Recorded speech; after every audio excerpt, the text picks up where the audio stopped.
Hello everyone, this is Sakshi Agarwal. I welcome you all on Mehnati Bachche. I hope you all are doing well. ਸੋ ਅੱਜ ਇਸ video ਦੇ ਵਿੱਚ ਆਪਾਂ ਜਿਹੜੀ PSPCL ਨੇ ਇੱਕ ਰੀਸੈਂਟਲੀ ਰਿਕਰੂਟਮੈਂਟ ਕੱਢੀ ਉਹਦੇ ਬਾਰੇ ਪੂਰਾ ਡਿਟੇਲ ਦੇ ਵਿੱਚ ਦੇਖਾਂਗੇ।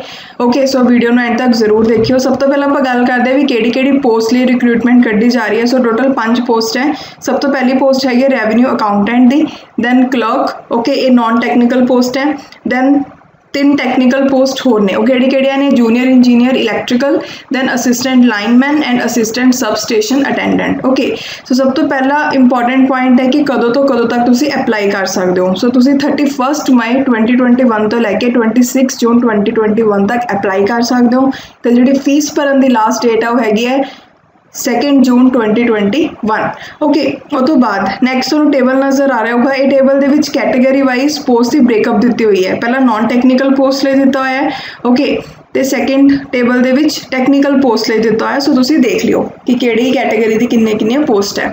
ਉਹ ਤੋਂ ਬਾਅਦ ਨੈਕਸਟ ਇੰਪੋਰਟੈਂਟ ਪੁਆਇੰਟ ਇਹਦੇ ਵਿੱਚ ਇਹ ਕਿਹਾ ਹੋਇਆ ਹੈ ਕਿ ਅਗਰ ਤੁਸੀਂ ਰਿਜ਼ਰਵੇਸ਼ਨ ਦਾ ਫਾਇਦਾ ਉਠਾਉਣਾ ਹੈ ਤਾਂ ਤੁਹਾਨੂੰ ਉਹਦੇ ਲਈ ਪੰਜਾਬ ਡੋਮਿਸਾਈਲ ਦਾ ਸਰਟੀਫਿਕੇਸ਼ਨ ਦੀ ਵੀ ਜ਼ਰੂਰਤ ਹੋਊਗੀ। ਤੇ ਨਾਲ ਸਿਰਫ ਇਹ ਜਿਹੜਾ ਰਿਜ਼ਰਵੇਸ਼ਨ ਦਾ ਫਾਇਦਾ ਹੈ ਉਹ ਸਿਰਫ ਪੰਜਾਬ ਦੇ ਜਿਹੜੇ ਕੈਂਡੀਡੇਟਸ ਹੈ ਉਹਨਾਂ ਨੂੰ ਹੀ ਮਿਲੂਗਾ। ਓਕੇ, ਉਹ ਤੋਂ ਬਾਅਦ ਨੈਕਸਟ ਹੈ ਤੁਹਾਨੂੰ ਇੱਥੇ ਇੱਕ ਹੋਰ ਟੇਬਲ ਨਜ਼ਰ ਆ ਰਿਹਾ ਹੈ। ਇਹਦੇ ਵਿੱਚ ਜਿਹੜੇ ਵੀ ਰਿਜ਼ਰਵੇਸ਼ਨ ਸਰਟੀਫਿਕੇਟਸ ਚਾਹੀਦੇ ਨੇ ਡਿਫਰੈਂਟ ਕੈਟੇਗਰੀ ਦੇ ਕੈਂਡੀਡੇਟਸ ਨੂੰ, ਉਹਦੇ ਬਾਰੇ ਦੱਸਿਆ ਹੋਇਆ ਹੈ। ਸੋ ਤੁਸੀਂ ਇਹ ਵਾਲੀ ਚੀਜ਼ ਨੂੰ ਦੇਖ ਲਿਓ, ਓਕੇ, ਕਿ ਕਿਹੜੇ ਤੁਹਾਨੂੰ ਸਰਟੀਫਿਕੇਟਸ ਚਾਹੀਦੇ ਹੋਣਗੇ ਤੇ ਜਿਹੜੇ ਸਰਟੀਫਿਕੇਟਸ ਨੇ ਉਹ ਤੁਹਾਨੂੰ ਡਾਕੂਮੈਂਟ ਚੈਕਿੰਗ ਦੇ ਦੌਰਾਨ ਚਾਹੀਦੇ ਹੋਣਗੇ, ਓਕੇ, ਜੋ ਤੁਹਾਡੀ ਕਾਉਂਸਲਿੰਗ ਹੋਊਗੀ। ਸੋ ਨੈਕਸਟ ਹੈ ਅਸੈਂਸ਼ੀਅਲ ਕੁਆਲੀਫਿਕੇਸ਼ਨਸ ਕਿਹੜੀ ਚਾਹੀਦੀਆਂ ਨੇ। ਸਭ ਤੋਂ ਪਹਿਲਾਂ ਆਪਾਂ ਗੱਲ ਕਰੀਏ RA that is revenue accountant ਦੇ ਲਈ, ਤਾਂ ਇਹਦੇ ਵਿੱਚ ਫੁੱਲ ਟਾਈਮ BCom ਕੀਤੀ ਹੋਵੇ 60% ਮਾਰਕਸ ਦੇ ਨਾਲ, ਜਾਂ ਫਿਰ ਫੁੱਲ ਟਾਈਮ ਰੈਗੂਲਰ ਬੇਸਿਸ ਤੇ MCom ਕੀਤੀ ਹੋਵੇ 50% ਮਾਰਕਸ ਦੇ ਨਾਲ, ਜਾਂ ਫਿਰ CA ਇੰਟਰ ਔਰ ICWAI ਇੰਟਰ ਕੀਤੀ ਹੋਵੇ। ਓਕੇ, ਦੈਨ ਨੈਕਸਟ ਹੈ ਕਲਰਕ ਦੇ ਲਈ ਬੈਚਲਰ ਡਿਗਰੀ ਹੋਵੇ, ਓਕੇ, ਦੈਨ 120 ਆਵਰਸ ਦਾ ਸਰਟੀਫਿਕੇਟ ਚਾਹੀਦਾ ਜਿਹੜਾ ISO 9001 ਸਰਟੀਫਾਈਡ ਹੋਵੇ, ਜਾਂ ਫਿਰ ਤੁਹਾਡੇ ਕੋਲ O ਲੈਵਲ ਦਾ ਸਰਟੀਫਿਕੇਸ਼ਨ ਹੋਵੇ DOE-ACC ਦਾ। ਓਕੇ, ਮਤਲਬ ਕੀ ਹੈ ਕਿ ਬੈਚਲਰ ਡਿਗਰੀ ਤਾਂ ਹੋਣੀ ਚਾਹੀਦੀ ਹੈ। ਜਿਹੜੇ ਆਹ ਵਾਲੇ 2 ਆਪਸ਼ਨਸ ਹੈ, ਇਹ ਵਾਲਾ ਤੇ ਆਹ ਵਾਲਾ, ਇਹਨਾਂ ਵਿੱਚੋਂ ਇੱਕ ਹੋਣਾ ਚਾਹੀਦਾ ਹੈ। ਓਕੇ, ਉਹ ਤੋਂ ਬਾਅਦ ਨੈਕਸਟ ਪੰਜਾਬੀ ਪੜ੍ਹੀ ਹੋਣੀ ਚਾਹੀਦੀ ਹੈ ਮੈਟ੍ਰਿਕ ਸਟੈਂਡਰਡ ਤੱਕ, ਠੀਕ ਹੈ। ਤੇ ਜਿਹੜੇ ਕੈਂਡੀਡੇਟਸ ਹੈ ਉਹਨਾਂ ਨੂੰ ਇੰਗਲਿਸ਼ ਤੇ ਪੰਜਾਬੀ ਟੈਸਟ ਦੋਨੋਂ ਪਾਸ ਕਰਨੇ ਪੈਣਗੇ ਪ੍ਰੋਬੇਸ਼ਨ ਪੀਰੀਅਡ ਦੇ ਦੌਰਾਨ। ਇਹਦੇ ਵਿੱਚ ਦੱਸਿਆ ਹੋਇਆ ਤੇ ਉਹਦੇ ਵਿੱਚ ਮਿਨੀਮਮ ਸਪੀਡ ਤੁਹਾਨੂੰ ਕਿੰਨੀ ਚਾਹੀਦੀ ਹੋਊਗੀ 30 ਵਰਡਸ ਪਰ ਮਿੰਟ। ਓਕੇ, ਤੇ ਇੱਕ ਹੋਰ ਗੱਲ ਕਹੀ ਹੋਈ ਹੈ ਕਿ ਜਿਹੜੀ ਕਲਰਕ ਦੀ ਪੋਸਟ ਹੈ ਉਹਦੇ ਵਿੱਚ ਜਿਹੜੇ ਕੈਂਡੀਡੇਟਸ PWD ਕੈਟੇਗਰੀ ਨੂੰ ਬਿਲੋਂਗ ਕਰਨਗੇ ਉਹਨਾਂ ਨੂੰ ਟਾਈਪਿੰਗ ਟੈਸਟ ਕਲੀਅਰ ਕਰਨ ਦੀ ਜ਼ਰੂਰਤ ਨਹੀਂ ਪਊਗੀ। ਓਕੇ, ਦੈਨ ਨੈਕਸਟ ਹੁਣ ਆਪਾਂ ਦੇਖਦੇ ਹਾਂ ਜਿਹੜੀ ਟੈਕਨੀਕਲ ਪੋਸਟ ਹੈ। ਟੈਕਨੀਕਲ ਪੋਸਟ ਦੇ ਵਿੱਚ ਸਭ ਤੋਂ ਪਹਿਲਾਂ ਜੂਨੀਅਰ ਇੰਜੀਨੀਅਰ ਤੇ ਇਲੈਕਟ੍ਰੀਕਲ ਦੀ ਗੱਲ ਕਰਦੇ ਹਾਂ। ਇਹਦੇ ਵਿੱਚ ਫੁੱਲ ਟਾਈਮ 3 ਜਾਂ 4 ਸਾਲ ਦਾ ਡਿਪਲੋਮਾ ਕੀਤਾ ਹੋਣਾ ਚਾਹੀਦਾ ਹੈ electrical and electronics engineering. Okay, ਕੋਈ ਵੀ ਐਸਾ ਇੰਸਟੀਟਿਊਟ ਤੋਂ ਜਿਹੜਾ ਸਟੇਟ ਜਾਂ ਸੈਂਟਰਲ ਗਵਰਨਮੈਂਟ ਦੇ ਦੁਆਰਾ ਰਿਕੋਗਨਾਈਜ਼ ਹੋਵੇ ਤੇ ਤੁਹਾਡੇ ਉਹਦੇ ਵਿੱਚ ਮਿਨੀਮਮ 60% ਮਾਰਕਸ ਹੋਣੇ ਚਾਹੀਦੇ ਆ। ਉਹ ਤੋਂ ਬਾਅਦ ਜਾਂ ਫਿਰ ਤੁਸੀਂ BE BTech BSc ਇੰਜੀਨੀਅਰਿੰਗ ਕੀਤੀ ਹੋਵੇ in electrical and electronics engineering with minimum 50% marks. ਮਤਲਬ BE BTech BSc ਇੰਜੀਨੀਅਰਿੰਗ ਕੀਤੀ ਹੋਵੇ ਕਿਹਦੇ ਵਿੱਚ? ਇਲੈਕਟ੍ਰੀਕਲ ਐਂਡ ਇਲੈਕਟ੍ਰੋਨਿਕਸ ਇੰਜੀਨੀਅਰਿੰਗ, ਤੇ ਉਹਦੇ ਵਿੱਚ ਤੁਹਾਡੇ ਮਿਨੀਮਮ 50% ਮਾਰਕਸ ਹੋਣੇ ਚਾਹੀਦੇ ਨੇ। ਉਹ ਤੋਂ ਬਾਅਦ ਜਾਂ ਫਿਰ ਥਰਡ ਕੈਂਡੀਡੇਟਸ ਕਿਹੜੇ ਅਪਲਾਈ ਕਰ ਸਕਦੇ ਆ? AMIE ਕੀਤੀ ਹੋਵੇ ਇਲੈਕਟ੍ਰੀਕਲ ਐਂਡ ਇਲੈਕਟ੍ਰੋਨਿਕਸ ਇੰਜੀਨੀਅਰਿੰਗ, ਤੇ ਉਹਦੇ ਵਿੱਚ 50% ਮਾਰਕਸ ਹੋਣ ਕਿਹੜੇ ਇੰਸਟੀਟਿਊਟ ਤੋਂ? Institute of engineers Calcutta. Okay, ਉਹ ਕੈਂਡੀਡੇਟਸ ਜਿਨ੍ਹਾਂ ਕੋਲ ਹਾਇਰ ਐਜੂਕੇਸ਼ਨ ਕੁਆਲੀਫਿਕੇਸ਼ਨ ਹੈਗੀ ਹੈ ਉਹ ਵੀ ਅਪਲਾਈ ਕਰ ਸਕਦੇ, ਬਟ ਉਹਨਾਂ ਦੀ ਮਿਨੀਮਮ ਕੁਆਲੀਫਿਕੇਸ਼ਨ ਇਹ ਵਾਲੀ ਹੋਣੀ ਚਾਹੀਦੀ ਹੈ ਤਾਂ ਹੀ ਅਪਲਾਈ ਕਰ ਸਕਦੇ ਹੋ। ਉਹ ਤੋਂ ਬਾਅਦ ਨੈਕਸਟ ਪੋਸਟ ਹੈ ALM। ਇਹਦੇ ਵਿੱਚ ਮੈਟ੍ਰਿਕੂਲੇਸ਼ਨ ਔਰ equivalent and national apprenticeship certificate ਹੋਣਾ ਚਾਹੀਦਾ ਲਾਈਨਮੈਨ ਟ੍ਰੇਡ ਦੇ ਵਿੱਚ। ਓਕੇ, ਦੈਨ ਜਿਹੜੇ ਕੈਂਡੀਡੇਟਸ ਹਾਇਰ ਐਜੂਕੇਸ਼ਨ ਪੋਜੈਸ ਕਰਦੇ ਆ that is degree diploma in electrical engineering, ਉਹਨਾਂ ਨੂੰ ਉਦੋਂ ਹੀ ਕੰਸੀਡਰ ਕੀਤਾ ਜਾਊਗਾ ਅਗਰ ਉਹਨਾਂ ਕੋਲ ਮਿਨੀਮਮ ਕੁਆਲੀਫਿਕੇਸ਼ਨ ਹੈ, ਮਤਲਬ ਕਿ ਨੈਸ਼ਨਲ ਅਪ੍ਰੈਂਟਿਸਸ਼ਿਪ ਸਰਟੀਫਿਕੇਟ ਹੈ ਲਾਈਨਮੈਨ ਟ੍ਰੇਡ ਦੇ ਵਿੱਚ, ਤਾਂ ਹੀ ਉਹ ਭਰ ਸਕਦੇ ALM ਦੀ ਪੋਸਟ। ਓਕੇ, ਦੈਨ ਨੈਕਸਟ ਹੈ ASSA that is assistant sub station attendant.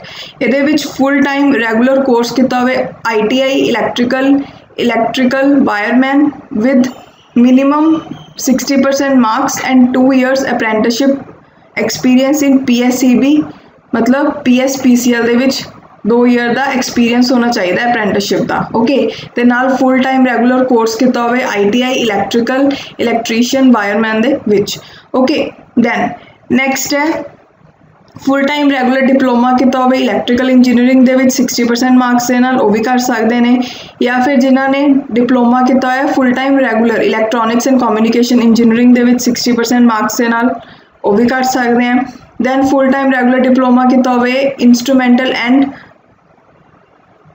Instrumentation and process control विच 60% मार्क्स वो भी कर सकते हैं ओके सो ये सारे कैंडीडेट्स ये लिए अप्लाई कर सकते हैं ओके दैन नैक्सट अगर आप गल करिए नॉलेज ऑफ पंजाबी के बारे एक इंपॉर्टेंट चीज़ लिखी हुई है जिन्नियां भी पोस्ट आ 10th दे विच थोड़ी पंजाबी पास होनी चाहिए है ओके ये मैंडेटरी है दैन हुण नैक्सट अगर आप गल करिए एज लिमिट दी एज लिमिट हैगी है 18 तो लैके 37 ईयर्स तक कदों 1 जनवरी 2021 ओके बाकी जी रिलैक्सेशन दी हुई है तुसी कैटेगरी वाइज देख लियो ओके दैन नैक्सट हुण एग्जामिनेशन की स्कीम की रहेगी सब तो पहले आप गल करते हैं रैवेन्यू अकाउंटेंट की रैवेन्यू अकाउंटेंट के अगर आप टोटल देखिए तो 100 क्वेश्चन आएंगे ठीक है ये सब तो पहला 4 पार्ट्स इन्होंने पूरा जो 100 क्वेश्चन उन्होंने डिवाइड किया हुआ है पहला है degree level finance and accounts CA ICWA 70 question general knowledge 10 question logical reasoning quantitative aptitude 10 question general English 10 question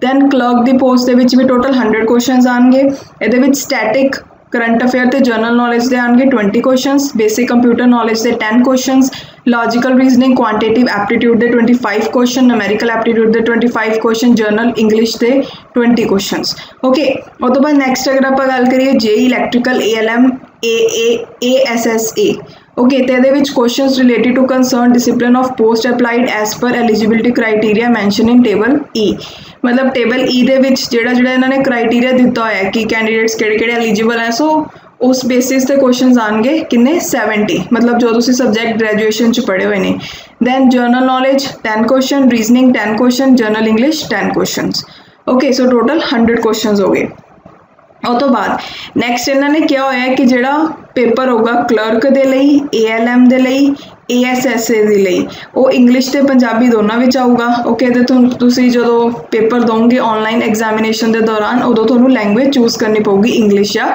Punjabi तो ओके तो ये तुहानूं मैं दस दिता किन्ने मार्क्स का पेपर है टोटल 100 क्वेश्चन होंगे ओके तो ये मैं भी दसदा कि टोटल 100 क्वेश्चन होंगे तो 100 मार्क्स का पेपर होगा ओके नैक्सट अगर आप गल करिए जेड़े तो RA ALM तो ASSA लिए एग्जाम है उन्होंने तो सिंगल फेस च होगा बट जी 2 होर पोस्ट है that is clerk and JEE electrical उन्होंने जोड़ा पेपर है 2 फेजिज के होगा ओके जो फेज़ 1 है वो हैगी प्रीलिमिनरी एग्जामिनेशन तो फेज़ 2 हैगा मेन्स एग्जामिनेशन जो प्रीलिमिनरी एग्जामिनेशन वो 100 मार्क्स आऊगा ओके तो जोड़े कैंडीडेट्स फेज़ 1 नूं क्लीयर करनगे क्लर्क तो JEE इलैक्ट्रिकल पोस्ट के लिए उन्होंने ही मेन्स एग्जामिनेशन बैठन दिता जाऊगा ओके और तो बाद जोड़ा मेन्स एग्जामिनेशन है वो जिन्नी पोस्ट होंगी वो तो 4 टाइम कैंडीडेट्स नूं सिलैक्ट किया जाऊगा मतलब वो मेन्स देंगे ओके तो जोड़ा थोड़ा टोटल रिजल्ट बनूगा क्लर्क के आ वाली पोस्ट लिए JEE इलैक्ट्रिकल वो मेन्स के जिन्ने थोड़े मार्क्स आएंगे वो अकॉर्डिंग बनूगा ओके और तो बाद नैक्सट है कि मिनिमम क्वालिफाइंग मार्क्स किन्ने होने चाहिए हैं जनरल कैंडीडेट्स लिए है 45% रिजर्व कैटेगरी कैंडीडेट्स लिए है 35% ओके तो उन्होंने क्या है कि जो मिनिमम क्वालिफाइंग मार्क्स है दोनों फेजिज नहीं है मतलब फेज़ 1 भी यही चीज़ इंप्लीमेंट होगी फेज़ 2 भी होगी ओके एक होर चीज़ ध्यान रखियो कि ये अगर आप गल करिए कि नैगेटिव मार्किंग हैगी है सो 1/4 मार्क है जो डिडक्ट होगा अगर तुसी रॉन्ग आंसर दिने हो ओके और तो बाद नैक्सट इन्होंने लिखा है कि क्योंकि एग्जाम है जो मल्टीपल शिफ्ट भी हो सकता है इसलिए नॉर्मलाइजेशन भी की जाएगी ओके ये बारे दस्या है ਉਹਦੇ ਬਾਅਦ ਕੀ ਹੋਇਆ ਕਿ ਜਿਹੜਾ ਆਫਰ ਹੈ ਅਪਾਇੰਟਮੈਂਟ ਤੇ ਜੁਆਇਨਿੰਗ ਦਾ ਉਹ ਕੈਂਡੀਡੇਟਸ ਨੂੰ ਦਿੱਤਾ ਜਾਊਗਾ ਜਿਨ੍ਹਾਂ ਦੇ ਡਾਕੂਮੈਂਟ ਚੈਕਿੰਗ ਦੇ ਦੌਰਾਨ ਸਾਰੇ ਡਾਕੂਮੈਂਟਸ ਠੀਕ ਹੋਣਗੇ। ਓਕੇ ਦੈਨ ਨੈਕਸਟ ਹੈ ਟ੍ਰੇਨਿੰਗ। ਜਿਹੜੀ ਟ੍ਰੇਨਿੰਗ ਹੈ ਕੈਂਡੀਡੇਟਸ ਜਿਹੜੇ ਸਿਲੈਕਟ ਹੋਣਗੇ ਉਹਨਾਂ ਦੀ ਟੈਕਨੀਕਲ ਟ੍ਰੇਨਿੰਗ ਇੰਸਟੀਟਿਊਟ ਸ਼ਕਤੀ ਵਿਹਾਰ PSPCL ਪਟਿਆਲਾ ਦੇ ਵਿੱਚ ਟ੍ਰੇਨਿੰਗ ਹੋਏਗੀ। ਓਕੇ ਤੇ ਨੈਕਸਟ ਆਪਾਂ ਗੱਲ ਕਰੀਏ ਫੀਸ ਦੀ। ਸਾਰੇ ਕੈਂਡੀਡੇਟਸ SC। ਸੋ ਨੈਕਸਟ ਹੁਣ ਆਪਾਂ ਗੱਲ ਕਰਦੇ ਹਾਂ ਫੀ ਸਟਰਕਚਰ ਦੀ। ਦੇਖੋ ਜਿਹੜੇ ਵੀ ਕੈਂਡੀਡੇਟਸ SC ਤੇ ਪਰਸਨ ਵਿਦ ਡਿਸੇਬਿਲਿਟੀ ਨੂੰ ਬਿਲੋਂਗ ਕਰਦੇ ਆ ਉਹਨਾਂ ਨੂੰ ਛੱਡ ਕੇ ਬਾਕੀ ਸਾਰਿਆਂ ਦੇ ਲਈ ਜਿਹੜੀ ਫੀਸ ਹੈ ਉਹ ਰਹੇਗੀ 944। ਓਕੇ 944 ਕਿਵੇਂ 800 ਤਾਂ ਐਪਲੀਕੇਸ਼ਨ ਫੀਸ ਹੈ ਤੇ ਨਾਲ GST ਲੱਗ ਗਿਆ ਸੋ 944 ਹੋ ਗਏ। ਓਕੇ ਤੇ ਬੈਂਕ ਚਾਰजेस ਵੀ ਅਗਰ ਐਪਲੀਕੇਬਲ ਹੋਣਗੇ ਤਾਂ ਲੱਗਣਗੇ। ਦੈਨ ਜਿਹੜੇ SC ਕੈਟਾਗਰੀ ਦੇ ਕੈਂਡੀਡੇਟਸ ਆ ਉਹਨਾਂ ਲਈ ਜਿਹੜੀ ਫੀਸ ਹੈਗੀ ਉਹ 590 ਰੁਪੀਜ਼ ਹੈ ਤੇ ਬੈਂਕ ਚਾਰजेस ਵੀ ਹੋ ਸਕਦਾ ਅਪਲਾਈ ਹੋਣ। ਦੈਨ ਪਰਸਨ ਵਿਦ ਡਿਸੇਬਿਲਿਟੀ ਉਹਨਾਂ ਦੇ ਲਈ 590 ਰੁਪੀਜ਼ ਹੈ ਤੇ ਉਹਨਾਂ ਨੂੰ ਵੀ ਬੈਂਕ ਚਾਰजेस ਹੋ ਸਕਦਾ ਅਪਲਾਈ ਹੋਣ। ਓਕੇ ਸੋ ਜਿਹੜੇ ਵੀ ਪੋਸਟ ਨੂੰ ਲੈ ਕੇ ਇੰਪੋਰਟੈਂਟ ਇਨਫੋਰਮੇਸ਼ਨ ਸੀ ਉਹ ਸਾਰੇ ਆਪਾਂ ਨੇ ਡਿਸਕਸ ਕਰ ਲਈ। ਬਾਕੀ ਚੈਨਲ ਦੇ ਉੱਪਰ ਵੀ ਵੀਡੀਓਜ਼ ਵੀ ਆਉਣਗੀਆਂ ਇਹ ਵਾਲੇ ਐਗਜ਼ਾਮ ਨਾਲ ਰਿਲੇਟਿਡ। ਓਕੇ ਤੇ ਨਾਲ ਹੀ ਟੈਸਟ ਸੀਰੀਜ਼ ਤੇ ਨੋਟਸ ਵੀ ਲਾਂਚ ਹੋਣਗੇ ਸੋ ਤੁਸੀਂ ਚੈਨਲ ਨੂੰ ਸਬਸਕ੍ਰਾਈਬ ਜ਼ਰੂਰ ਕਰੋ ਜਿਹੜੇ ਸਟੂਡੈਂਟਸ ਨੇ ਨਹੀਂ ਕੀਤਾ ਹੋਇਆ ਬਿਕੋਜ਼ ਆਉਣ ਵਾਲੇ ਟਾਈਮ 'ਚ ਕਾਫੀ ਇੰਪੋਰਟੈਂਟ ਮਟੀਰੀਅਲ ਤੁਹਾਡੇ ਲਈ ਅਪਲੋਡ ਹੋਣ ਵਾਲਾ ਹੈ। ਸੋ ਬੀ ਸੇਫ, ਮਾਸਕ ਲਗਾ ਕੇ ਜਾਓ ਜਿੱਥੇ ਵੀ ਜਾਂਦੇ ਹੋ। ਓਕੇ ਥੈਂਕ ਯੂ, ਮਿਲਦੇ ਹਾਂ ਨੈਕਸਟ ਵੀਡੀਓ ਦੇ ਵਿੱਚ।